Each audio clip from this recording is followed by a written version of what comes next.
Fala galera, tudo bem? O assunto de hoje por aqui é a transferência do dia, Luka Jovic, confirmado pelo Real Madrid, novo atacante do clube espanhol. Antes da gente entrar nesse assunto, faço o convite para você se inscrever no canal, só clicar aqui rapidinho, clica aqui embaixo, em um clique você já se inscreve. Se quiser ativar o sininho também, você recebe as notificações quando tiver vídeo novo por aqui. Janela de transferências é sempre um tema que movimenta o interesse de muita gente nessa época, então aos poucos eu vou tentando abordar algumas dessas transferências, principalmente quando estiverem muito próximas ou já confirmadas. Então em alguns desses vídeos aí nas próximas semanas a gente pode entrar em algumas dessas negociações especificamente. Vamos então hoje falar sobre o Jovic, confirmado pelo Real Madrid, um atacante que fez grande temporada no Eintracht Frankfurt, é um goleador, e aí está algo importante. O Real Madrid há algumas temporadas sofre com a falta de um goleador confiável para o comando do ataque. É óbvio, se a gente lembrar a temporada passada, ou até a temporada passada, que agora já é retrasada, né? Até 2017, 2018,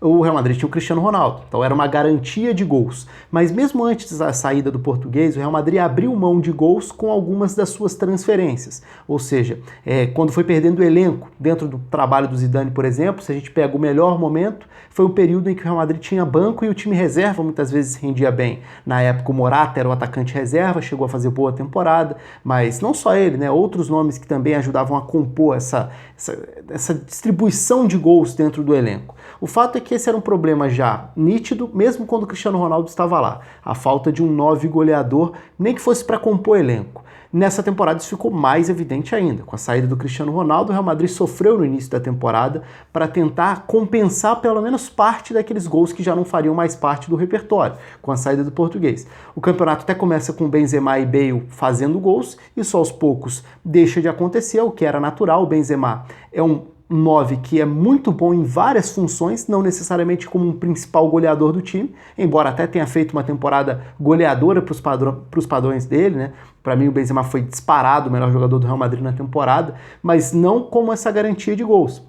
Então, se antes funcionava muito bem ter o Benzema como um cara que preparava como poucos o ataque, conectava as peças, criava situações para um Cristiano Ronaldo, por exemplo, de resolver, agora já não existia mais para quem o Benzema preparar essas jogadas, porque não havia um goleador confiável, até pelas questões físicas do Bale, também técnicas, mas mais físicas até, já que é muito pouco confiável nesse aspecto. Então o Real Madrid precisava tomar uma decisão nesse mercado agora, que seria tentar continuar sem um 9, que já era uma lacuna fundamental para preencher há algum tempo, um 9 goleador no elenco, e mais uma vez apostar num ponta capaz de produzir tantos gols, como era o Cristiano Ronaldo durante muito tempo, depois foi virando mais um segundo atacante. Não é fácil achar esse jogador. No mercado talvez fosse o Neymar, o Mbappé, dois jogadores que podem partir dos lados, mas que geram muitos gols pela capacidade de finalização, de definição das jogadas. Ou outra questão, tentar criar, mesmo indo ao mercado, contratar um ponta capaz de desequilibrar, mas ter uma opção de um 9 capaz de definir, de finalizar. E acho que aí é que se enquadra o Jovic. Independentemente do que vai acontecer nas próximas semanas, é provável que o Hazard seja anunciado pelo Real Madrid, e ele não é exatamente um goleador, embora seja um excepcional jogador, mas não é necessariamente esse goleador, o cara para comandar essas listas de artilharias, pelo menos até hoje não foi. Então era fundamental tentar preencher essa lacuna, a da camisa 9. Não que o Jovic vá chegar para ser titular, mas se a gente olha para o Eintracht Frankfurt, a gente vê um jogador com muita facilidade para finalizar de diversas formas diferentes. Então é um finalizador muito completo. Tudo bem, o universo para análise é um universo restrito. A temporada 2018-2019 dele foi excelente no Eintracht Frankfurt, mas ele foi um jogador que o próprio Benfica lá atrás não fez questão de apostar tanto assim, porque não via tanto retorno. Então é jovem, aí está um ponto muito positivo. Margem para evoluir tecnicamente, margem para render por muitas temporadas. Esse é um ponto positivo.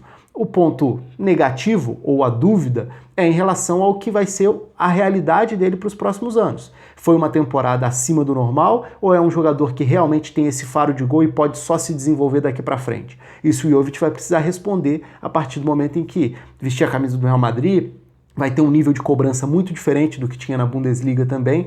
O que ele agrega, né? Ele era um 9, necessariamente aquela referência dentro da área? Não. E aí está um ponto importante também.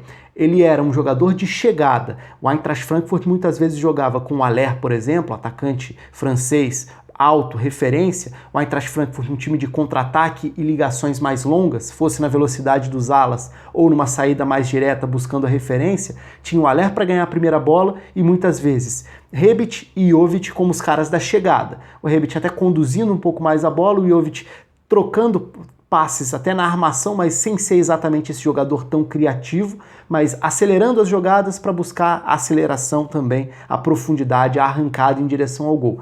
Então, de uma maneira geral, assim, se a gente quiser simplificar qual era o papel do Jovic, era ser esse jogador de chegada para definir, não necessariamente o mais avançado do time o tempo inteiro, não necessariamente o alvo para as bolas longas, para os cruzamentos. Isso a Eintracht Frankfurt funcionava de uma outra forma, é um contexto totalmente diferente do que ele vai ter no Real Madrid, em que ele chega para ser um centroavante, ele chega para ser a referência, não que precise ficar fixo por lá. O Benzema, por exemplo, é um 9 que circula com muita mobilidade pelo campo. O Jovic tem mobilidade, ele é um jogador que tem a arrancada para o tiro curto, consegue se projetar nas costas da defesa, por exemplo, consegue arrancar em direção ao gol, mas receber essas bolas não necessariamente dentro da área, mas preparar essas jogadas de costas, sendo o principal alvo, já pode ser uma ligeira diferença em relação a um cenário muito comum no Eintracht Frankfurt para ele. Além de já não ter campo para contra-atacar, sendo o Real Madrid um time que na maior parte das vezes vai ocupar o campo de ataque, vai ter que ter paciência para abrir a defesa adversária.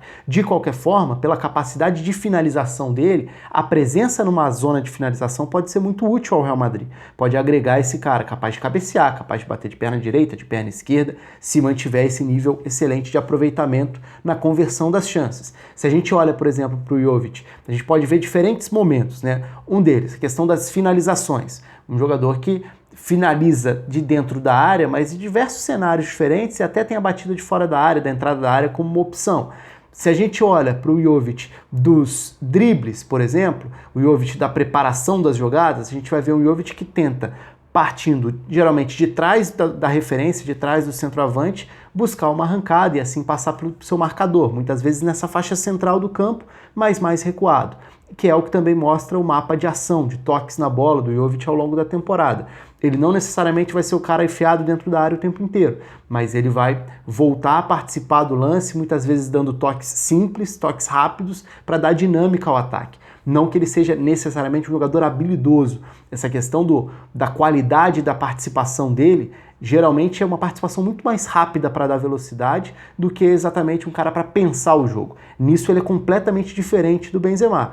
Então, são os jogadores que podem até se complementar, dependendo do momento da temporada. Mas, de qualquer forma, parece uma boa aposta para o Real Madrid ter mais poder de fogo, ter mais um definidor, que era uma coisa que faltava e era muito gritante nessa última temporada. Vamos ver como ele vai sair, né? Eu estou falando em aposta, mas ao mesmo tempo é uma aposta cara, com 60 milhões de euros como valor mínimo aí, alguns valores até falam em possibilidade de subir um pouco mais isso, mas a gente está falando de um atacante que foi destaque na Bundesliga, foi destaque no Eintracht Frankfurt também, na Europa League, semifinalista, tem só 21 anos, um dos mais valorizados da temporada europeia, e o Real Madrid procurando, então obviamente seria um valor alto para essa contratação. Tinha tempo que o Real Madrid não ia ao mercado para contratar um 9, né? Desde quando foi ao mercado para contratar o Benzema na época, tinha contratado o Higuaín antes, então o Real Madrid passou aí uma década, na maior parte do tempo, contando com esses dois. E outros formados em casa também. O caso do Morata, nas últimas temporadas a gente teve um breve período de Borja Mayoral,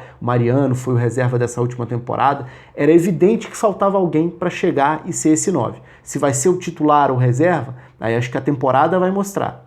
Mas só de ter uma característica radicalmente diferente da do Benzema, e isso não é uma crítica ao francês, já é muito positivo, porque já é um problema que a diretoria precisaria atacar nessa janela de transferências. Então deixo o convite para vocês deixarem as opiniões, se inscrevam no canal, participem nos comentários, curtam o vídeo também. Um abraço, até a próxima.